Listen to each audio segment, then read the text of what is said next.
Well, all the hard work's done. Now it's just the little odds and ends, finishing it up, getting it all working properly, and then we get to take it for a spin.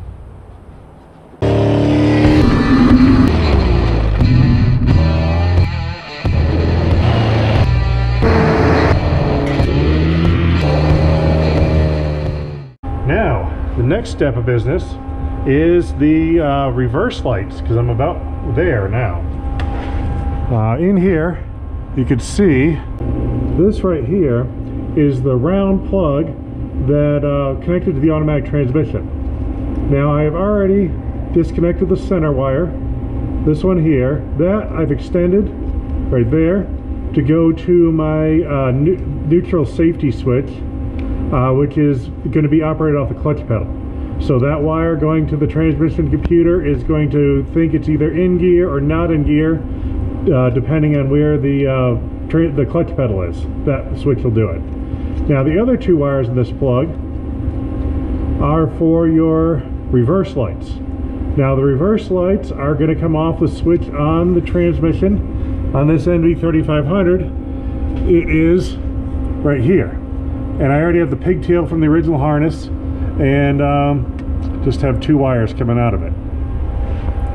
Now, basically all that happens when you put it into reverse is it connects those two wires. It's just an on-off switch. So these two wires are going to connect to the outer two wires on that round plug, and that's going to make you have reverse lights just like you should.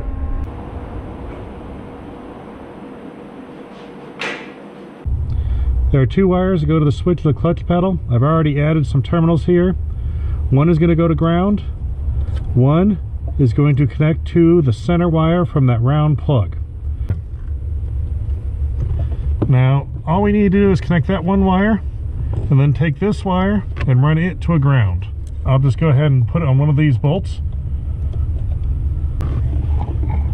Now we can use the slots in the pedal bracket to adjust where our switch kicks in. You can feel the plunger. You want it actually pushed in so that the switch is pressed in while you let the clutch pedal out. So I'm gonna add a little tension there, enough so that it's staying in position. And tighten these things down. All right, back onto the ZJ. Time to fix those starter wires.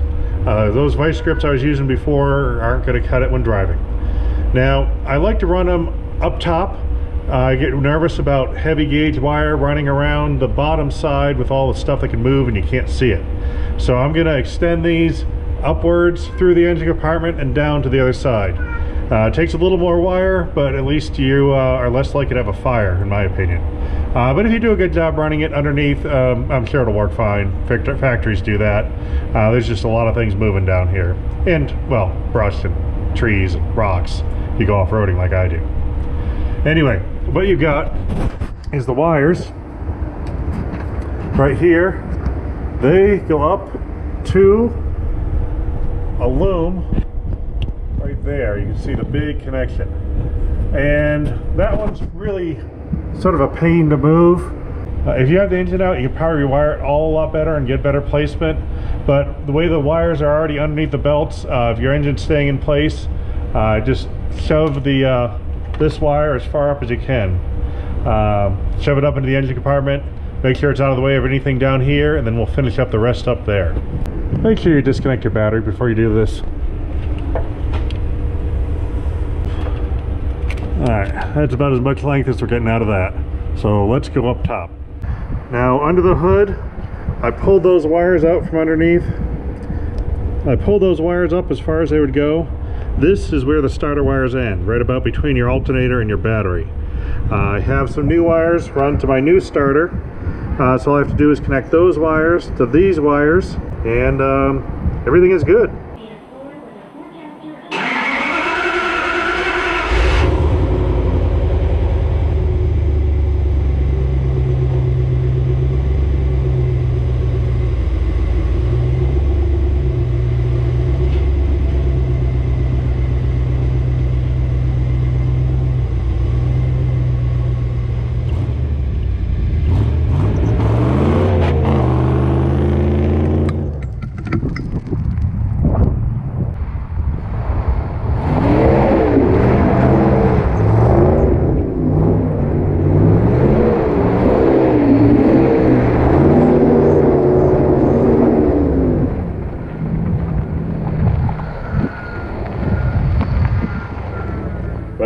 this ZJ's up and running with a stick shift. It's 5.2 liter V8, 5-speed transmission, 231 transfer case with a real 2-wheel drive and a real 4-wheel drive, and he runs and drives pretty nice. Now this is not nearly as easy as the 4-liter Grand Cherokee. The 4-liter Grand Cherokee is almost entirely a bolt-in. It's a real simple conversion. This one took a little more fabrication, but it's not too bad. It's really, you know, fairly simple and straightforward. A few pieces need to be made. I am going to test out the pieces I made here, and if I like them and they work well, I'm going to make them available. So you'll see them on the stickshift.zj.com website, as long as they work. And if they don't work, I'll do a video about it, tell you why they didn't work and what I did to fix it. So it should be a pretty easy one to do. The question is it worth it?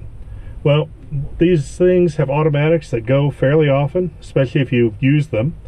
5-speed is much more fun to drive, and right now what I have is a V8 powered, fairly lightweight, like 4,500 pounds or so, luxury SUV with a 5-speed, 4-wheel drive, solid axles, sunroof, leather seats, and what more can you ask for? It's pretty much everything you want in a 4x4. So I'd say yes, it is definitely worth it. And a stick shift.